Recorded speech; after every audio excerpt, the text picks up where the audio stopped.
Hi everybody, Paula Biger here, the author of the Natural Healing Memoir, Guided Cure, and the founder of the Let There Be Health Conference, which is right around the corner now.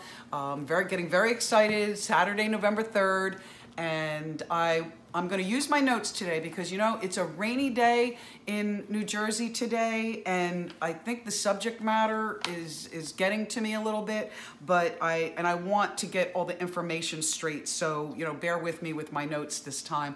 But I wanted to do this quick video because a couple of incidents happened recently, and I don't think that they happened by mistake, but you know that Jack and I network all the time to promote our Town magazine.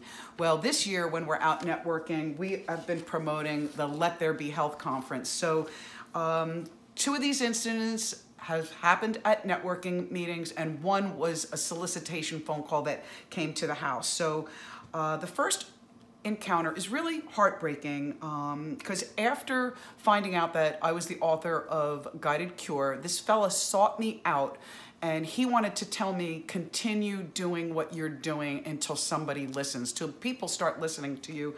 You see, this gentleman tells me that he just lost his wife to complications from cancer, but he continued and said, it wasn't the cancer that killed her, it was the treatments that killed her.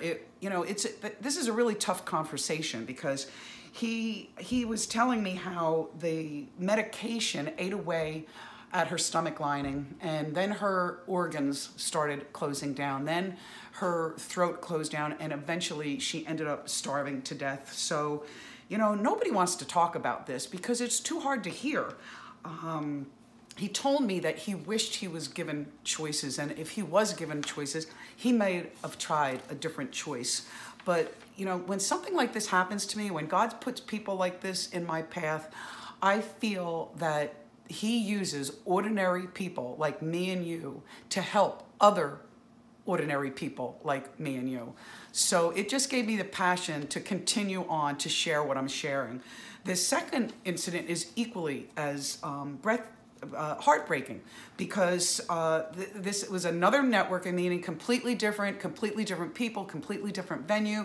The conversations were lively, everybody was engaged, and you know, Jack and I are always amazed when we start talking about Let There Be Health and natural healing and knowing your choices, how positively embraced we are by everybody. Especially since I'm like in a walking, talking testimonial of healing from stage 3 cancer in 20 months.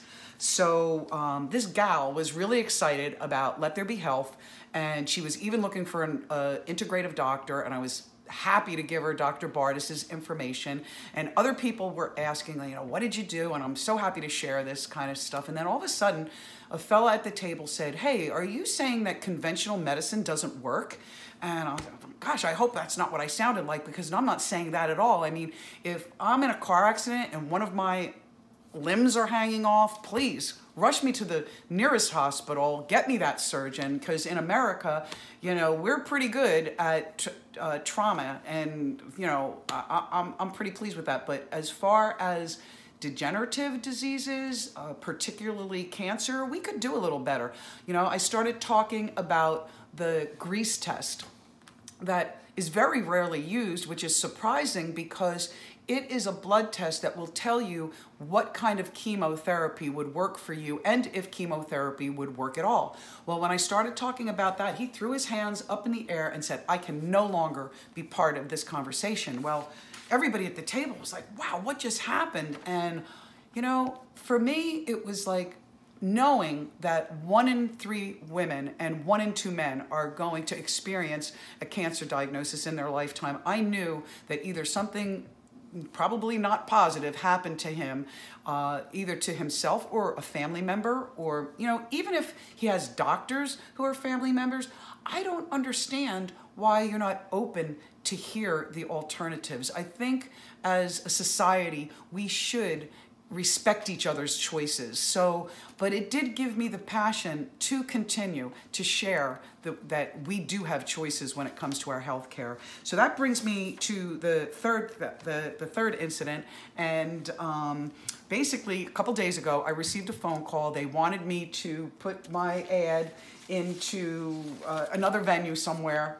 And, I said I was happy where I was advertising. And then all of a sudden the conversation changed. And the girl said, your ad touched me because I'm a 2-time cancer survivor.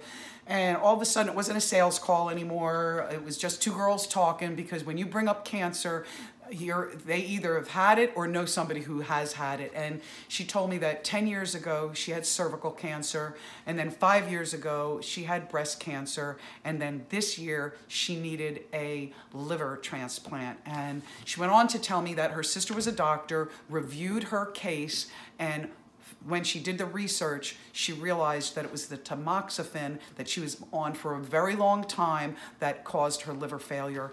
And so this just tells me, like a phone call that comes into my house to give me this information, that I know that people need to know their choices when it comes to their health care.